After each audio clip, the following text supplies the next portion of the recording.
거기다가 천막을 쳐놓고 훈련을 했습니다. 로마 군대 훈련을 했고 또 그들은 그 숲이 없는 그 평야지대, 그 지대를 뭐라 불렀냐면 캠퍼스라고 불렀습니다. 여러분, 그 로마 군대는 백전백승이었다는 거 아시죠? 어디 가든지 싸워가지고 져본 적이 없습니다. 그런데 항상 뒤에서 기습작전을 하게 되면 이길 수가 없는 거예요. 실패를 하고 패배하게 되는 겁니다. 그래서 저들은 무엇을 좋아했냐면 평온을 좋아했습니다. 그곳에 텐트를 치고 거기다가 이제 훈련을 하는 거죠. 그리고 적들과의 싸우는 겁니다. 그런 말에서 이 캠프가 나온 것이고요. 그래서 이제 그렇게 야영한다, 또 텐트를 친다라고 해서 이것을 캠핑이란 말을 여기서 나왔습니다. 캠핑. 혹은 대학의 캠퍼스도 바로 여기서 유래된 것이고, 또 이제 전쟁을 치를 때면은 대장이 나와서 작전을 쫙 펴잖아요. 작전을 펴서 그 작전대로 쭉 진행해 나가게 되는데 이것을 캠페인이라고 합니다. 캠페인. 전부 다 이 캠프란 말에서 나왔습니다. 오늘 하나님이 엘리야를 본격적으로 아합 왕 앞에서 전투를 치르기 직전에 하나님께서 그를 어떻게 그 훈련 캠프에서 훈련시켜 가는가에 대한 이야기를 오늘 다루고 있기 때문에 제가 그리시네가 훈련 캠프란 제목으로 말씀을 전하는 것입니다. 여러분, 지난주에 말씀드린 것처럼 예수님이 변화산에서 만났던 구약의 두 인물이 있었다고 했죠. 누구죠? 모세와 엘리야죠. 굉장히 기억력이 좋으시네요. 자, 그러면 모세는 무엇을 상징하는 사람입니까? 구약의 율법을 상징합니다. 엘리야는 무엇을 상징합니까? 네, 구약의 모든 선지자들을 상징합니다. 그러니까 둘 다 구약의 대표주자들입니다. 그만큼 의미 있는 사람들입니다. 그런데 여러분, 엘리야 같은 경우에는 더 놀라운 것은요, 신구약 전체를 총망라하여서 또 인류 모든 역사를 총망라하여서 죽음을 보지 않고 천국으로 올라간 딱 두 명이 있습니다. 여러분, 예수님조차도 십자가에서 못 박혀 죽어주셨다가 부활했지만 이분들은 죽은 적이 없어요. 자, 구약에 누구 있죠? 첫 번째는 에녹. 아담의 7세 손이었던 에녹. 300년 동안 하나님과 동행하다가 365세가 되었을 때 그는 죽음을 보지 않고 들림받고 올라갑니다. 자, 그 다음에 오늘 엘리야입니다. 죽지 않고 올라갑니다. 그러니까 이 엘리야는 어떤 사람이냐? 신구약 전체를 총망라하여서 가장 위대한 사람들 중에 한 사람이었다는 것입니다.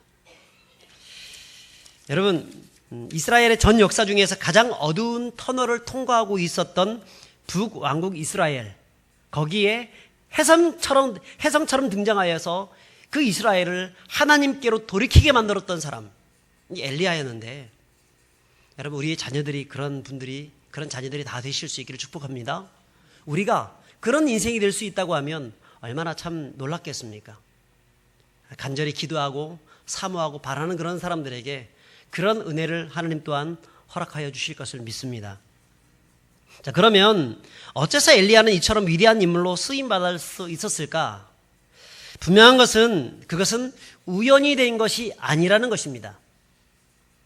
하나님이 그를 이 고난의 용광로 속에, 그 훈련 프로그램 속에 집어넣어서 뼈를 깎는 고통을 겪게 하고 난 이후에 그를 그렇게 만들었다는 것입니다. 여러분, 훈련 없는 전문가를 보신 적이 있습니까? 훈련 없는 승리자를 보신 적이 있습니까? 한 번 정도는 훈련 없이도 우연일치로 이길 수 있습니다. 그런데 지속적으로 승리하기 위해서는 반드시 훈련을 쌓아야 합니다.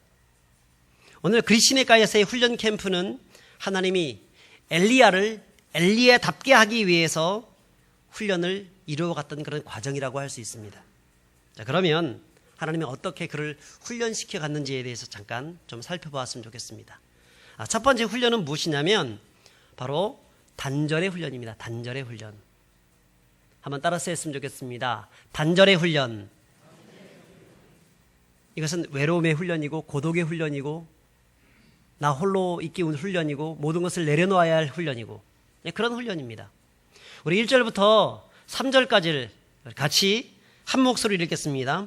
길르앗에 우거하는 자 중에 디셉 사람 엘리야가 아합에게 말하되 내가 섬기는 이스라엘의 하나님 여호와께서 살아계심을 두고 맹세하노니 내 말이 없으면 수년 동안 비도 이슬도 있지 아니하리라 하니라.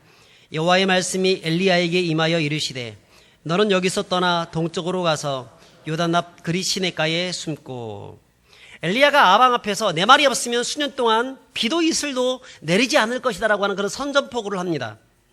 자, 그러니 어떻게 되었겠습니까? 이 아합의 입장에서 봤을 때는 아니 어떻게 저렇게 인물도 안 되고 이름도 없고 뭐 저 시골 깡촌 출신인 촌놈 주제에 감히 나에게 감히 이 북이스라엘의 대왕에게 아합 왕에게 대드는 그런 말을 할 수 있단 말이냐.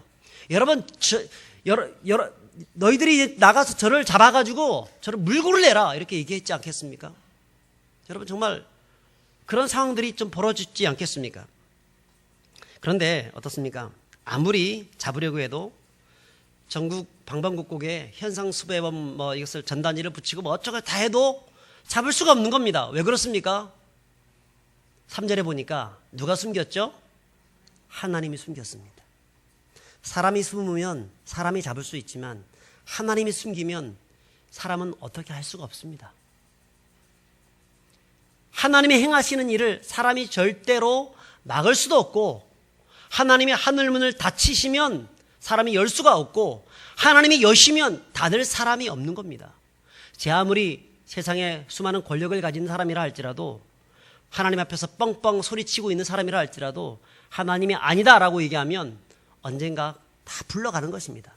이것을 아는 사람이 지혜입니다. 자, 그러면 그를 숨기셨던 그 그릿이라는 곳은 어떤 곳이냐? 이것은 여리고 북쪽에서 약 24km 정도 떨어진 요단강 물의 또 다른 근원지라고 얘기할 수 있는데요. 자, 여기 그림을 보시면 그릿시내라고 여기 나와 있죠. 그런데 저것도 정확한 게 아닙니다. 어딘지는 잘 모릅니다. 근데 중요한 것은 뭐냐면 그 뜻이 중요합니다. 뜻. 이 그릿이란 뜻이 무엇일까? 이것은 단절이란 뜻. 단절되었다. 세상과 단절되고 사람과 단절되고 세상의 모든 소리들과 단절되고 인간의 모든 문명이 주는 이기와 단절되고 또 그야말로 외롭고 척박한 땅이 이 그릿시내가입니다. 광야이고 홀로 눈물을 젖은 빵을 먹어야 하는 것이고 고독의 쓴물을 마셔야 하는 것이 단절의 시내가 이 바로 그릿입니다. 여러분, 하나님은 우리도 어떤 큰 일을 하기에 앞두고 반드시 보내시는 것이 있는데요. 그릿시내가로 보내십니다. 단절의 시내가, 외로움의 시내가, 뭔가 잃어버리는, 뭔가 소외되어진, 뭔가 참 고통이 있는 아픔과 왜 나만 이런 고통을 당한단 말이냐라고 하는 그런 시간들 속에 있게 하신다는 것입니다. 갑자기 그것이 건강 문제일 수도 있습니다. 병원에서 큰 병원 가봐라 이렇게 얘기를 하면 가슴이 철렁 내려앉는 것이 우리의 모습일 것입니다. 또 그것이 사업의 문제, 물질의 문제일 수 있습니다. 자식의 문제일 수 있고 남편의 문제일 수 있습니다. 여러분, 우리 삶 가운데 닥치는 수많은 문제들이 있는데 다 하나님이 보내주시는 그릿시내가, 단절의 시내가들입니다. 거기에 빠져 있으면요 외롭습니다. 힘이 듭니다. 뭔가 자꾸 우울해집니다. 나만 뒤처지는 것처럼 느껴지고 나만 실패한 것처럼 느껴지고 내 인생이 왜 이래? 마치 정말 하나님이 살아계신 거 맞아? 라고 하는 생각들이 자꾸 들리는 겁니다. 그런 잡생각이 들리기도 하고 옆에서 그런 마귀가 자꾸 그런 생각들을 집어넣기도 한다는 겁니다. 여러분, 그런 마음들을 갖게 되었을 때 아니다라고 생각할 수 있어야 합니다. 아니다. 오히려 하나님은 나를 나답게 하기 위해서, 나를 세우기 위해서, 마치 하나님께서 엘리야를 세우기 위해서 그 단절의 시내가로 보냈던 것처럼 하나님이 나를 그렇게 하기 위해서 이곳으로 보냈다, 이런 상황들을 겪게 하셨다라고 여러분 마음에 그런 믿음을 가지고 나가는 것이 굉장히 중요한 것입니다. 또 그 시간을 통해서 하나님이 누구를 바라보길 원하냐면 오직 하나님만을 바라보는 그런 사람이 되기를 원하십니다. 여러분, 시련의 용광로 속에 던져졌을 때 비로소 뭐가 되냐면 금덩어리, 순금이 나오는 겁니다.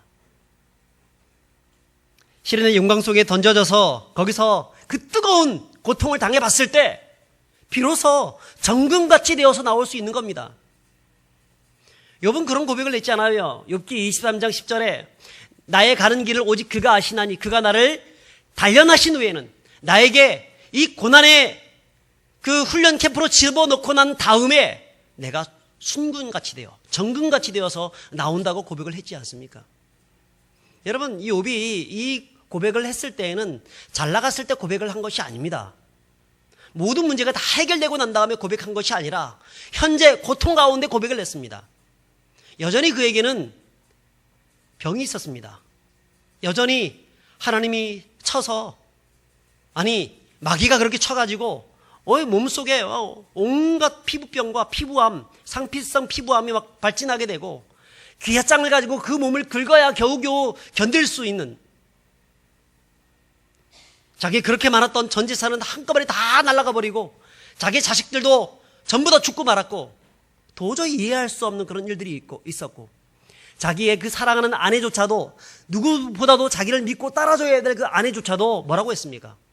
하나님을 욕하고 죽어라 이 영감탱이야, 이런 식으로 얘기를 하면서 이 욥의 마음을 고통스럽게 했다는 것입니다. 그런 상황 속에서 그런 어떤 고백을 합니까? 나의 가는 길을 사람들은 모르지만 나의 가는 길은 우리 마누라가 모른다 할지라도 오직 누가 아신다고요? 그가 아시나니. 하나님은 아신다는 것입니다. 그리고 그가 나를 단련하신 후에는 이 고난의 풀물 속에서 집어넣고 난 다음에는 그 다음이 있다는 것입니다. 그것은 나를 순금같이 되어 정금같이 되어서 나오게 할 것이다. 그런 믿음이, 그런 신앙이 그 안에 있었다는 것입니다. 여러분, 우리 인생에 이해할 수 없는 단절의 시간들 생길 수 있습니다. 아픔과 고독과 절망들이 생길 수 있습니다. 그때 낙심하지 마십시오. 그것이 끝이 아닙니다. 여러분, 그 모든 시간들을 통해서 하나님은 우리를 마치 엘리야와 같은 사람이 되기를 원하십니다. 견고한 사람, 오직 하나님만을 바라보는 그런 사람이 되길 원하신다는 것입니다. 이 사실을 기억하시고 항상 주님과 함께 승리하시기를 주의 이름으로 축복합니다. 두 번째는 하나님께서 엘리야를 위해서 준비하신 그리스네가의 훈련 캠프, 두 번째 훈련이 뭐냐면 바로 기다림의 훈련입니다. 한번 따라서 하겠습니다. 기다림의 훈련. 여러분, 문제 앞에서, 어떤 문제 앞에서 정면 돌파하는 것만 능사가 아닙니다. 때로는요, 피하는 것이 지혜일 수도 있습니다. 손자병법에 그런 말이 있지 않습니까? 가장 탁월한 병법은 무슨 병법이죠? 36개 주랭랑입니다. 도망치는 겁니다. 죄의 유혹 앞에서 우리는 죄와 부딪혔을 때 그 죄를 이길 수 있는 사람이 없습니다. 목사도 지고 죄 아무리 대단한 사람이라 할지라도 그 죄 앞에서 넘어지는 겁니다. 다윗도 넘어졌고요. 또 수많은 사람들이 넘어졌습니다. 여러분, 죄가 우리가 무서워서 피하는 게 아니잖아요. 여러분, 똥이 무서워서 피하는 게 아니잖아요. 더러워서 피하는 거잖아요. 죄는 더러워서 피하는 겁니다. 그게 싫다고 해가지고 그냥 발로 뻥 차게 되면은요, 내 발만 더러워지는 것입니다. 그럴 때는 과감하게 피해버려야 합니다. 여러분, 1절을 보시면 엘리야가 어떤 기질의 소유자였는지를 우리 잘 알 수가 있는데, 기질에는요 4가지 기질이 있습니다. 다혈질, 담즙질, 우울질, 점액질, 4가지 기질이 있어요. 근데 모든 사람들은 한 가지 기질만 있는 것이 아니라 이 모든 기질들이 복합적으로 나타나게 되는데, 그 중에서 특별히 2가지 큰 기질들이 많이 나타나게 됩니다. 다혈질이면서 우울질, 혹은 담즙질이면서 점액질, 이런 식으로 조금씩 우울질이면서 담즙질 혹은 점액질, 이런 식으로 나올 수 있습니다. 어느 것이 이 사람의 어떤 기질적인 부분들을 더 많이 차지하느냐에 따라 가지고 좀 달라질 수 있다는 겁니다. 자, 그런데 이 엘리야는 어떤 사람이냐면 다혈질적 우울질을 가지고 있는 사람이었습니다. 이 사람의 어떤 무모한 도전들을 보게 되면 굉장히 다혈질이 아니면 할 수 없는 그런 기질들입니다. 뿐 아니라 다 이기고 난 다음에 나중에 19장에 가게 되면 18장에서 그 갈멜산 전투에서 승리하잖아요.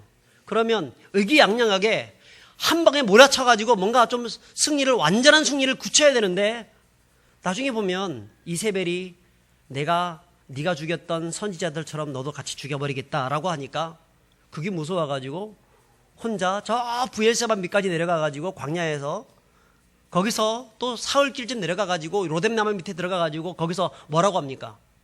차라리 나를 죽여주십시오. 사는 것이 죽는 것보다 낫지 못하나이다. 많은 사람들이 죽었고 나 홀로 남았으니 나를 죽여주십시오라고 그렇게 얘기합니다. 그런 모습들을 보게 되면 이 사람은 굉장히 우울질적인 그런 이 마음을 가진 사람이라고 볼 수 있습니다. 자, 그런데 1절에 보면 이 엘리야는 아방 앞에서 선전포고를 합니다. 내 말이 없으면 수년 동안 비도 이슬도 내리지 않을 것이다. 정말 이런 행동들 자체는요 굉장히 무모한 행동이었습니다. 그런데 이 사람의 성격적으로 봤을 때는 어떻습니까? 이런 말을 할 때 진짜 다부진 마음 가지고 한 겁니다. 내가 이것을 하고 난 다음에 도망가야지 이런 마음으로 한 게 아니고 다른 선지자들처럼 나도 똑같이 한번 대차게 선포하고 나의 살아계신 여호와의 이름으로 내가 네게 명한다. 내 말이 없으면 수년 동안 비도 이슬도 내리지 않을 것이다. 이렇게 얘기하고 난 다음에 싸우다가 내가 죽어봐야지 이런 마음 가지고 했을 것입니다. 이 사람의 그런 성품이었습니다.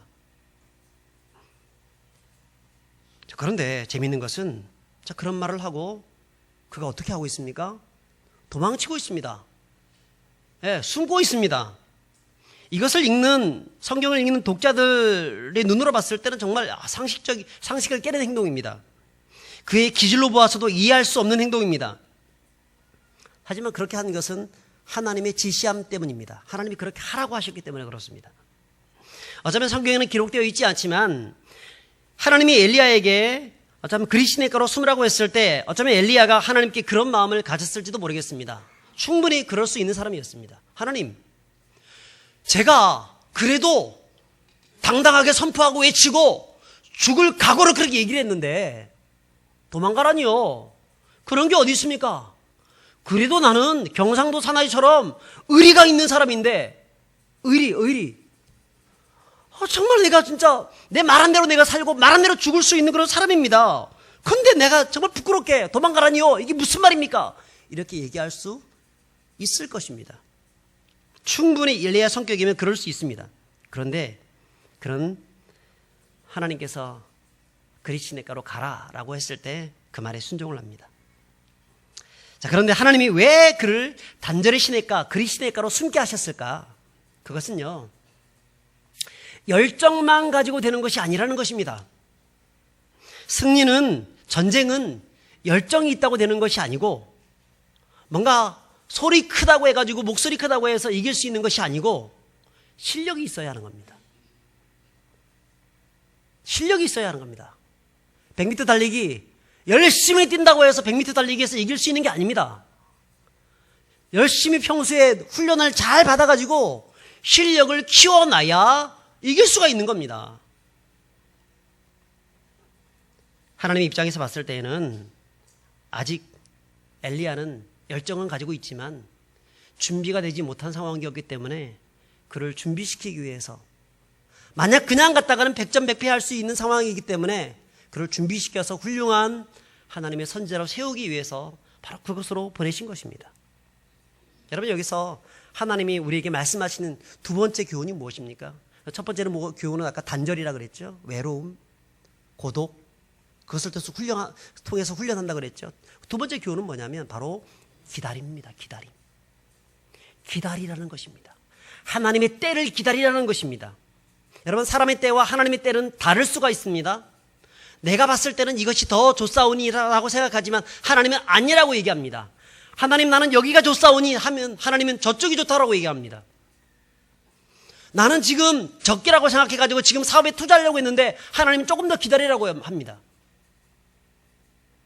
사람의 생각과 하나님의 생각은 다른 것입니다. 그러므로 성도는 정말 하나님 앞에서 성공적인 삶을 살려고 그러면 하나님의 뜻이 무엇인가를 알고 하나님의 때를 기다릴 줄 아는 그 기다림의 지혜가 필요합니다. 인내가 필요한 것입니다. 그런데 한국 사람들 어떻습니까? 얼마나 기다릴 줄 모르는지 몰라요. 전에 제가 그 밥을 먹으러 식당에 갔는데 줄을 서 있는 겁니다. 너무나 유명한 식당이었기 때문에 줄을 서 있어서 도저히 기다릴 수가 없어가지고 다른 데로 갔습니다. 거기도 줄을 서 있었습니다. 그리고 또 다른 데 갔더니 마침 줄을 서 있지 않고 거기서 밥을 먹었는데 엄청 맛이 없었습니다. 후회했습니다. 조금 더 기다렸으면 거기서 맛있는 거 먹었을 건데, 그리고 충분히 막 방황한 거잖아요. 이 음식을 찾아가지고 방황하다 보니까 시간도 낭비하고, 충분히 그 시간 정도면 거기서 기다렸으면 앉아가지고 밥 먹을 수 있었을 텐데 괜히 돌아다니다가 시간 낭비, 뭐 돈 낭비, 정력 낭비, 맛도 없는 거 먹어가면서 이게 뭐냐 이게. 참 우리의 모습이 그렇죠. 기다릴 줄 모르는. 엘리베이터를 타자마자 뭐부터 누르죠? 닫힌 버튼부터 한 번만 누르는 것도 아니고요. 이게 왜 안 닫혀 하면서 계속 누릅니다. 3분 라면, 컵라면, 물 부어놓고 거의 한 30초도 기다리지 못해가지고 바로 뜯어버립니다. 그리고 완전 설익은 그 라면을 맛있다고 해가지고 막 먹어요. 그게 우리들의 모습이죠. 자판기 딱 누르고 난 다음에 손부터 가잖아요. 손부터. 컵이 떨어지지도 않았어요. 커피가 내려오지도 않았는데 손부터 딱 가가지고 이렇게 있어요. 기다리고 있어요. 거기서.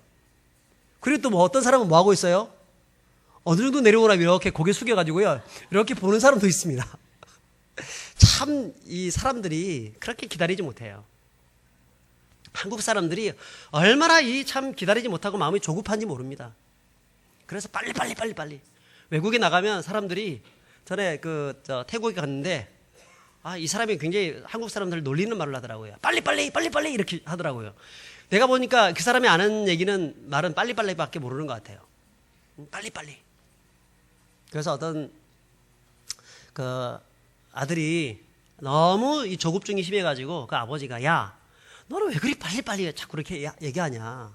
좀 그러지 말아라. 좀 천천히 릴렉스하게. 사실 저도 좀 잘 안 되는 부분들이 그렇거든요. 말이 얼마나 빠릅니까? 그렇죠? 근데도 불구하고 우리 교회 성도들이 이제 다 적응했어요. 감사합니다. 근데 야, 좀 천천히 해라. 천천히. 그래서 몇 날 며칠 동안 그래 천천히 해야지 했습니다. 근데 시간이 늦어서 이제 학교 갈 시간이 다 됐어요. 그러니까 아빠가, 야, 시간 다 됐다. 퍼뜩 좀 서두르라. 좀 퍼뜩 해라. 퍼뜩이나 빨리나 그게 그거죠 뭐. 사람은 그렇게 빨리 뭔가 조급증을 가지고 나가는 것을 굉장히 좋아하는 것 같습니다. 근데 주님의 사람들은요, 하나님의 때를 기다리는 인내가 더 중요한 것입니다. 기다릴 수 있어야 합니다. 열심히 달리면은요, 안 보여요. 열심히 달리면 정말 중요한 것이 안 보입니다. 겉핥기로 그냥 훅 지나갑니다. 근데 천천히 나가게 되면 즐길 수 있습니다. 천천히 걸어가게 되면 많은 것을 볼 수 있습니다. 운전대를 잡고 시속 150km 밟고 달려가면은요, 옆에 있는 아무리 아름다운 광경이 있어도 볼 수가 없습니다. 앞에만 보고 까딱 잘못했다가는 사고 날 수 있기 때문에. 그런데 천천히 서두르지 말고 옆에서 보게 되면은 아름다운 광경도 구경하면서 갈 수 있는 거예요. 여러분, 성도에게는 중요한 것은 하나님의 때를 기다릴 줄 아는 여유가 필요한 것입니다.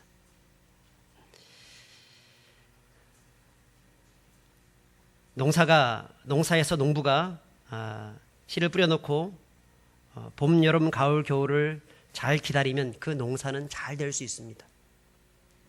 안 된다고 해서 중간에 파버리면 농사는 망치는 겁니다. 그런 인고의 시간이 필요한 겁니다.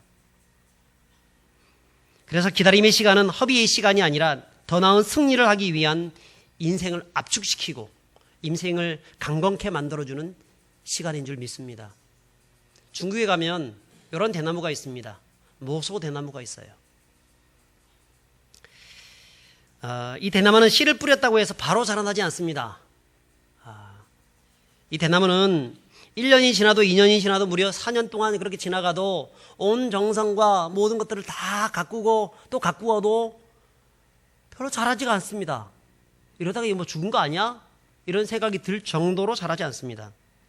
그런데 5년이 딱 지나고 나면 갑자기 이것이 자라가기 시작하면서 나중에는 하루에 5cm씩 자라더니 6주 만에 15m나 성장하는 엄청난 대나무, 그래서 대나무 숲을 이루게 되는 겁니다. 여러분, 대나무가 5년 동안 위로 자라지 않는다고 해서 자라지 않는 것이 아니죠.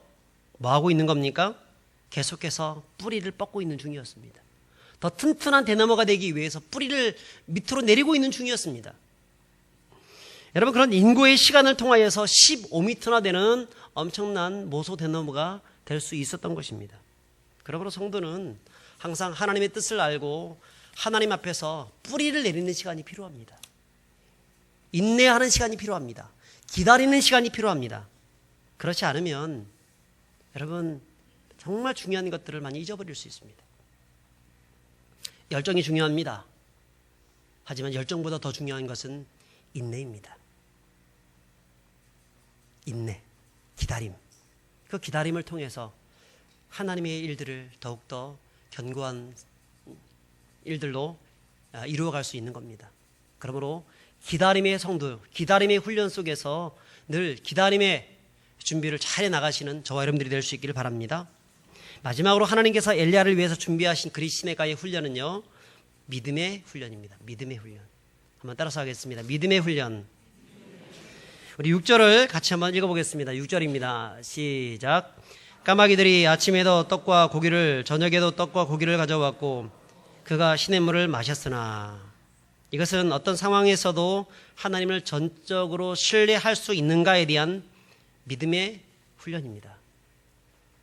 상상해 보십시오. 아침 해가 떠올랐습니다. 이제 멀리서 동쪽에서 새 한 마리가 날아옵니다. 저게 뭐지 했더니 그 까마귀가 또 떡과 고기를 툭 떨어뜨리고 갑니다. 배가 고팠는데 그냥 떡과 고기니까 또 먹습니다. 또 점심이 지나고 조금 더 지나니까 배에서 꼬르륵 소리가 들립니다. 또 먹고 싶습니다. 그랬는데 또 이제 서쪽에서 새 한 마리가 날아옵니다. 저건 또 뭐지? 그랬는데 지나가다가 또 툭 떨어뜨렸는데 떡과 고기를 또 떨어뜨리고 갑니다. 여러분, 이렇게 한 것이 무려 며칠 동안이냐면, 오늘 7절에 보면은 얼마 후에라고 되어 있지만 거의 한 6개월 정도 됩니다. 6개월의 기간 동안에 하나님께서 초자연적인 역사를 통해서 엘리야를 먹이셨다는 것입니다. 기상천외한 방법을 가지고 그를 먹이셨습니다. 여러분, 하나님이 보낸 사람이라고 하면 하나님이 책임져 주십니다. 하나님이 훈련시켰다고 하면 하나님이 책임져 주시는 거예요.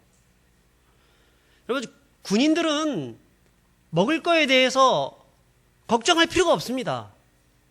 여러분, 그 신병교육대 가가지고 그 훈련받는 그 아이들이, 그 청년들이 먹을 거 신경 쓰면서 걱정하면서 훈련받는 사람이 어디 있습니까?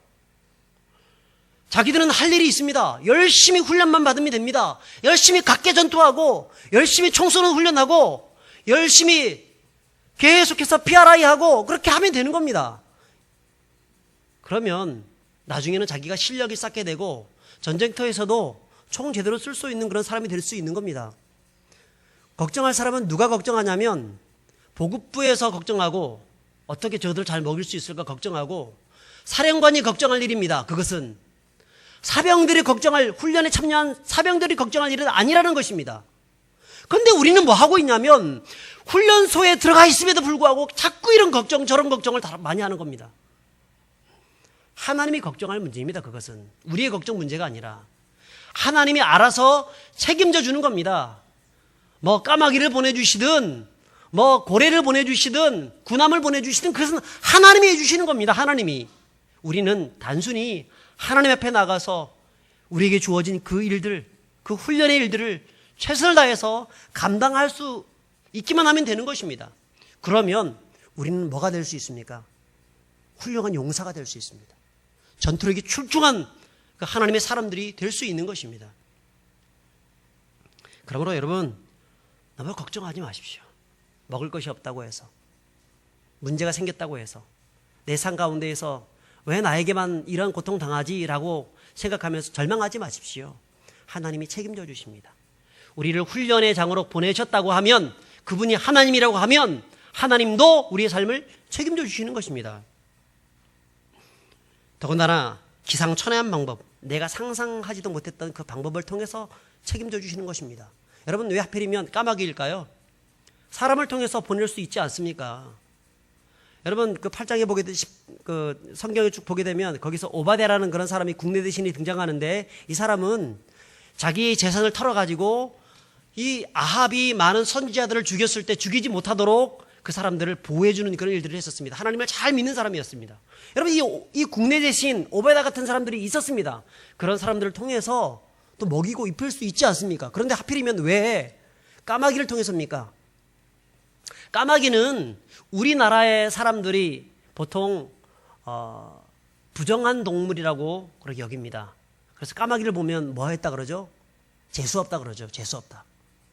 까마귀 아침부터 까마귀 소리 들으면 에이 재수없어 이렇게 얘기하죠. 근데 저기 일본에 가니까 까마귀를 길조라고 하더라고요. 왜 우리나라는 까치를 길조라고 하고 까마귀를 싫다 그럽니다. 근데 이스라엘 백성들도 까마귀를 별로 좋아하지 않습니다. 부정한 동물이라고 생각했습니다. 까마귀가 지나가게 되면 아무리 그 이스라엘의 신출기몰한 그 군사들, 그 경찰력을 동원해가지고 이 엘리야를 잡기 위해서 막 돌아다니고 있잖아요. 까마귀가 지나간다고 해서 뭐 그 관심 갖겠습니까? 관심이 없는 거예요, 그냥. 까마귀라고 해서 뭔가 입에 뭐 떡과 고기를 물고 지나간다고 해가지고 아무런 관심이 없어요. 그래서 이게 하나님의 특별한 초자연적인 역사이기도 하고 신출기몰한 그런 방법이라는 것입니다. 여러분, 하나님은요, 우리에게 우리가 상상할 수 없을 정도의 특별한 방법들을 통하여서 우리의 필요한 것들을 공급해 주시고 채워주시는 분이신 것을 믿으시기 바랍니다. 이것을 믿을 수 있어야 합니다. 성경에는 수많은 그런 증거를 통하여서 우리에게 그렇게 보여주고 있습니다. 성경에 있는 말씀이 사실이라고 하면 이 말씀이 오늘날 나에게도 이루어진다는 사실을 여러분 믿으십시오. 2000년 전에 주님께서 역사하신 일이라고 하면 오늘날에도 동일하게 역사하신다는 사실을 믿으십시오. 그 믿는 사람에게 역사가 진짜 일어나는 것입니다. 그 예전에 제가 한번 이 말씀을 들은 적이 있었던 것 같은데, 제가 신대원 1학년 때 참 신용카드를 제가 아는 선배한테 빌려준 적이 있었습니다. 보통은 뭐 신용카드는 잘 안 빌려주죠. 차라리 돈이 있으면 돈을 얼마 정도 이렇게 줄 수는 있습니다. 예, 그렇죠? 그런데 신용카드는 안 빌려줍니다. 아무리 자기 형제라고 해도 잘 안 빌려줍니다. 그런데 너무너무 참 간절히 말해서 제가 신용카드를 빌려줬습니다. 제가 그때 만약에 저한테 돈이 있었으면 돈을 줬을 것입니다만 그렇지 않고 신용카드를 빌려줬습니다.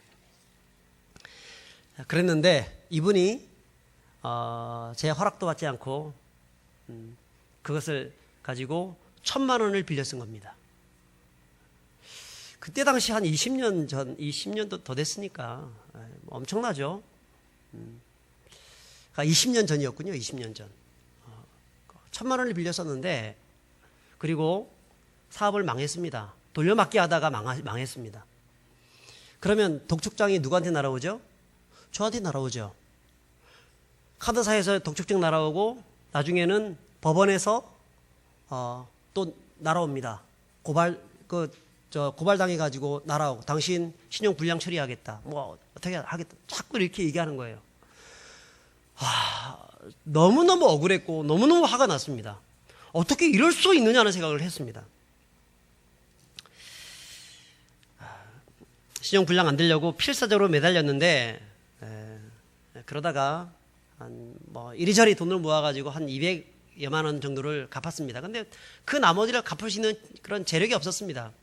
한 760만 원 정도 남은 상황이었습니다. 그때 신대원에 있었던 2학년 말쯤이었는데 우리 동기 전도사님이죠. 그분이 저를 딱 부르더니 얼굴 좀 보자. 그리고 저에게 봉투를 하나 싹 집어넣어 주는 거예요. 순간 저는 알았습니다. 그게 뭔 줄. 뭐죠? 돈이다 생각했어요. 돈이다. 그런데 받을 수 있습니까? 없습니까? 안 되잖아요. 그분도 어렵고 나도 어려운 상황이지만 이렇게 받을 수 있느냐라고 해서 거절을 했습니다. 아, 형님 이러면 안 됩니다. 전 받을 수 없습니다. 그러니까 그분이 뭐라고 얘기하냐면 이건 받아야 된다는 거예요. 자기에게 어느 날 갑자기 공돈이 하나 생겼는데 아무리 생각해도 이것은 내가 써야 될 돈은 아닌 것 같다는 생각이 들었답니다. 그래서 하나님 이거 어떻게 할까요? 기도하고 있는데 내 생각이 자꾸 나더라는 겁니다. 그래서 뭔가 뜻이 있겠지 생각이 들어서 나를 불렀고 이것을 준다는 겁니다. 네가 알아서 써라는 거예요. 그렇게 얘기를 하는데 안 받을 수 있습니까? 몇 분 거절하다가 그걸 받았습니다. 고맙다고. 그렇게 얘기하고 난 다음에 나중에 그 돈 봉투를 딱 열어봤는데요. 여러분 얼마인 줄 아십니까? 760만 원. 내가 얘기를 안 했네요. 예전에. 760만 원이 아니고 1000만 원? 10만 원이었습니다. 10만 원. 거기에 딱 10만 원이 들어가 있었습니다. 제가 근데 이것을 딱 보면서요 울었습니다. 제가 하나님이 나를 정말 사랑하시는군요. 얼마만큼 사랑하는지 내가 깨닫습니다. 이게 뭐냐면 내가 다 갚아주겠다 지금 딱 갚아주는 게 아니고요, 사인을 주시는 겁니다. 저한테 내가 너를 사랑한다는 사인, 걱정하지 말라는 사인입니다. 그리고 그때 기도했어요. 무릎 꿇고 하나님, 내가 이제 1년 후에는 내가 졸업을 합니다. 졸업하고 빚진 전임 사역자가 돼가지고 성도들 앞에 서 있으면 되겠습니까? 하나님, 이 1년 동안 나머지 760만 원 갚아주십시오. 그거 기도했어요. 그리고 그 다음 날 토요일 되었을 때 그 형님, 나를 힘들게 했던 그 선배 집에 찾아갔습니다. 그 전까지는 전화상으로만 계속하고 막 피하고 안 받고 막 그렇게 하더니 제가 딱 찾아갔을 때 역시 그분은 안 계셨고 그 사모님 되는 그 형수님이 있었습니다. 제가 그분한테 편지를 하나 썼어요. 편지를. 어떤 상황이 있어도 당신의 그 믿음만큼은 절대로 버리지 말아라. 그 믿음 버리지 않으면 하나님이 당신의 삶을 책임져 주실 것이다 라고 그렇게 편지를 쓰고 난 다음에 그 받았던 10만 원 있죠, 그것을 거기에 그대로 넣고 줬어요. 이거 가지고 고기라도 사드십시오라고 하면, 임신한 상황이었었거든요. 그래서 사드십시오라고 해서 드렸어요. 그리고 나왔습니다. 굉장히 마음이 홀가분했습니다. 그리고 하나님이 앞으로 이 모든 것들을 책임져 줄 거니까 그 돈 나한테 갚지 않아도 된다, 걱정하지 말아라, 그렇게 얘기를 하고 나왔습니다. 사실 10만 원이라는 것은 저에게 있어도 되고 없어도 되는 그런 돈입니다. 760만 원에 비해 가지고 그다지 중요한 돈이 아닙니다. 그보다 훨씬 더 중요한 것은 이걸 가지고 더 선한 일을 할 수 있었다는 것 자체가 나에게는 큰 힘이 되었습니다. 돌아와서 하나님께서 어떤 역사를 행하실지를 기대했습니다. 하나님께서 어떻게 하실까? 주일이 되었습니다. 아무 일 없었습니다. 한 달이 지났습니다. 아무 일도 없었습니다. 방학을 그렇게 지나가는데도 불구하고 아무런 일도 없고 여전히 독촉장들은 날아오고 여전히 법원에서는 출두하라고 얘기하고 답답한 현실은 계속되었습니다. 하나님 왜 이렇습니까? 라고 생각이 내 안에서 요만큼 막 싹트오르기 시작했습니다. 그래서 자꾸 이제 뭔가 불만이 막 나오기 시작하는 거예요. 근데 놀라운 것은 딱 1년이 지났을 때 저의 760만 원은 정확하게 하나님이 세워주셔서 다 갚았습니다. 할렐루야. 어떻게 된 거냐면 그 이듬해 내 3학년이 되었을 때 우리 교회 그 교수님 중에서 현모 교수님이 계신데요. 그 교수님 저한테 갑자기 전화가 왔어요. 지금 은퇴하신 분입니다. 전화 와서 박 전사님, 요즘 자꾸 기도하니까 전사님이 생각이 나는데 혹시 요즘 어려움이 없느냐라고 물어보더라고요. 괜찮습니다. 사실 조금 이런 때문에 좀 어려움이 있었는데 하나님 책임져 주시겠죠. 그렇게 얘기를 했더니 그분이 그러냐가 그래서 하나님이 자꾸 그런 마음들을 주시는구나. 뭐냐면 자기 교회에 자기가 섬기고 있는 그 교회에 그 집사님이 계신데 그 집사님이 신대원생들 중에서 누구 좀 어려운 사람들 도와주라고 해가지고 월 30만 원씩 1년 동안 주라고 기탁을 했다는 겁니다. 그게 360만 원이었는데요. 그거 주겠다는 거예요. 그래서 제가 그거 받았습니다. 그리고 때 아닌 갑자기 그 교수님 한 분이 저한테 박 전사 내 조교 좀 해라. 조교 좀 하면 좋겠다. 나를 불러가지고 조교시키더라고요. 조교. 그래서 조교하면 그냥 조교하는 게 아니거든요. 돈을 받고 조교비를 받거든요. 그 조교비를 또 받았습니다. 그리고 또 이 장학금 저 장학금 한 장학금 제가 받은 그 1년 동안 받은 장학금은 거의 한 4-5개 됩니다. 4-5개. 여러분 보통 한 학교에서 장학금 하나 딱 주게 되면 그 다음 혜택이 없어져 버리거든요. 근데 저는요, 그 중에서 제일 좋은 장학금이 본인이 선택할 수 있는 것인데 저는 그렇지 않고 그 모든 장학금들이 일시에 저한테 들어왔습니다. 제 통장으로 들어왔습니다. 그런데 그 계산을 해보니까 그게 760만 원이었다는 겁니다. 할렐루야. 놀라운 간증입니다. 실제적인 살아있는 간증이에요. 하나님이 얼마나 신묘막측하게 이 모든 것들을 채워가시고 인도해 가시는지 저는 정말 깜짝깜짝 놀랄 때가 많습니다. 여러분, 하나님은 이런 것들을 통해서 저에게 어떤 훈련을 주시냐면 물질의 훈련을 주시는 겁니다. 물질의 훈련. 내가 너를 책임져 주겠다. 내가 너를 붙들고 있겠다. 두려워하지 말고 놀라지 말아라. 나는 너의 하나님이 되겠다. 참으로 나의 의로운 오른손으로 너를 붙들어 주겠다고 말씀하는 것입니다. 여러분, 사랑하는 여러분, 우리의 삶 가운데에도 하나님이 우리의 삶을 책임져 주시겠다고 말씀하고 있습니다. 지금 어려우십니까? 문제가 있습니까? 답답하십니까? 절망적이십니까? 아프십니까? 고통스러우십니까? 배신당하셨습니까? 네, 그것이 하나님이 우리를 저 단절의 시냇가인 그리시냇가로 보내셨습니다. 보냈습니다. 그렇지만 거기서 끝나는 게 아니라는 겁니다. 보내고 난 다음에는 훈련시키면서 하나님이 책임져 주십니다. 그리고 마침내 나를 어떤 사람을 만들어 주십니까? 엘리야처럼 모든 상황 속에서 모든 상황을 뚫고 나갈 수 있는 능력이 있는, 실력이 있는, 권능이 있는 하나님의 사람으로 만들고 또 그것을 통해서 수많은 영혼들을 주님께로 인도하게 만들어주는 그런 사람이 되게 하신다는 사실입니다. 이것을 기억하시고 오늘 3가지를 기억하십시오. 하나님은 나를 단절히 시냇가로 보내신다는 것. 그것은 곧 외로움과 어려움과 아픔이 있지만 나를 기다리라는 것입니다. 기다리라. 인내하라는 것입니다. 참으라는 것입니다. 하나님이 때를 바라보라는 것입니다. 그리고 누구를 바라보라는 거예요?